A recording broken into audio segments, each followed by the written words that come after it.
Hey everyone, I'm Ninad and today we'll be discussing ethics issues focusing on child labor at Apple. As we all know, Apple makes hardware, and a bunch of it too. However, decisions they made in manufacturing these products led to Apple making major ethical violations because it would likely hurt their profits. Let's start with some statistics on Apple's manufacturing. In 2021, Apple had sold 242 million iPhones, 57 million iPads, and 29 million MacBooks. That is a lot of hardware being made, and Apple shows no signs of slowing down. Their quarterly revenue just hit an all-time high of $129 billion. The question arises, where does Apple make all their hardware? Well, the answer is China. These famous lines are printed somewhere in every Apple product and shows that Apple products are made in China. Chinese manufacturers like Foxconn control and handle the manufacturing of many Apple's goods, from their iPhones to MacBooks, mainly because, well, it's much cheaper to manufacture in China. Most of Apple's goods are not made in the US. Places like Zhengzhou, China are hubs in Apple production. Dubbed iPhone City, centers in Zhengzhou can produce 500,000 iPhones a day. A single factory in Zhengzhou employs nearly 300,000 workers. Local governments, as well as energy and transportation efforts, have been instrumental in promoting production in cities like this. This is where we come into the violations. Apple relied on Suyin Electronics for some special MacBook parts like HDMI ports. In 2013, Apple learned that Suyin Electronics had been leveraging underage workers to produce these parts and asked them to stop or they would pull out of their business. 3 months later, Apple began a full investigation and an audit on these practices. Apple's audit confirmed their suspicions. Suyin Electronics had been using 3 underage workers who were as little as 14 years old. This went against Apple's proclaimed child labor policies, which are of the utmost standard, as defined in their supply chain ethics policies. Despite these findings, Apple continued to work with Suyin for the better part of 3 years. We then must ask, why did Apple take so much time to cut off business with Suyin Electronics? Well, the reason for many businesses like Apple is profits. Apple would have caused supply chain delays in their MacBooks and higher costs if they suddenly switched suppliers. So, instead of moving, decided to continue their existing contracts despite these child labor violations with Suyin Electronics. Tim Cook, Apple's CEO, later went on to condemn underage labor, calling it abhorrent and extremely rare in our supply chain.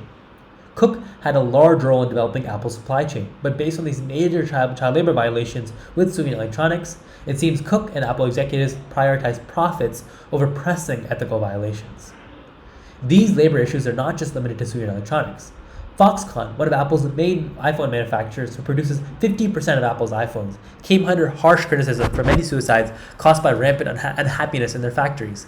Additionally, there were brawls of over 2,000 factory workers that caused Foxconn to close down one of their Chinese branches.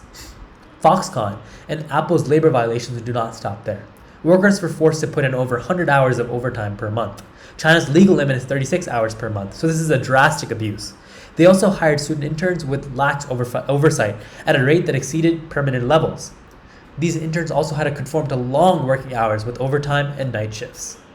Apple's labor violations also extended a different step in the manufacturing process: raw metals collection. Particularly mining cobalt, which is necessary to create rechargeable lithium batteries used in Apple products, use child laborers.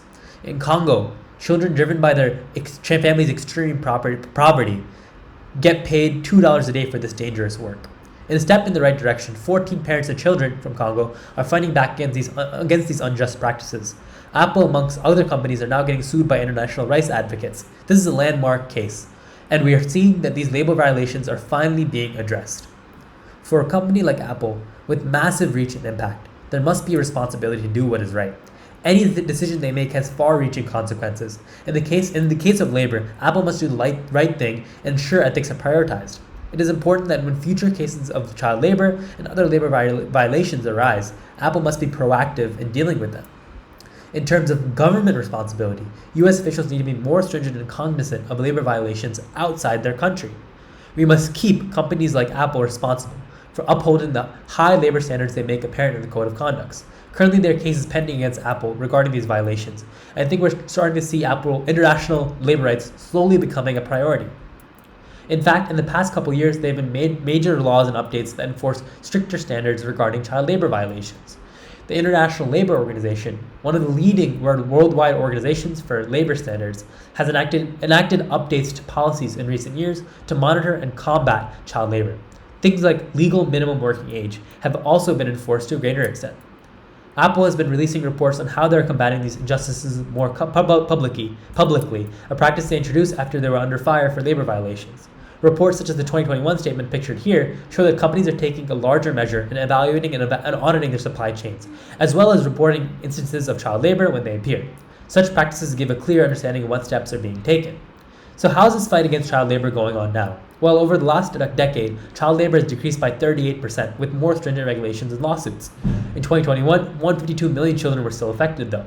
However, in the recent year, this number has risen to 160 million, according to a new report by the ILO and UNICEF. These changes have surprised and concerned the legislators.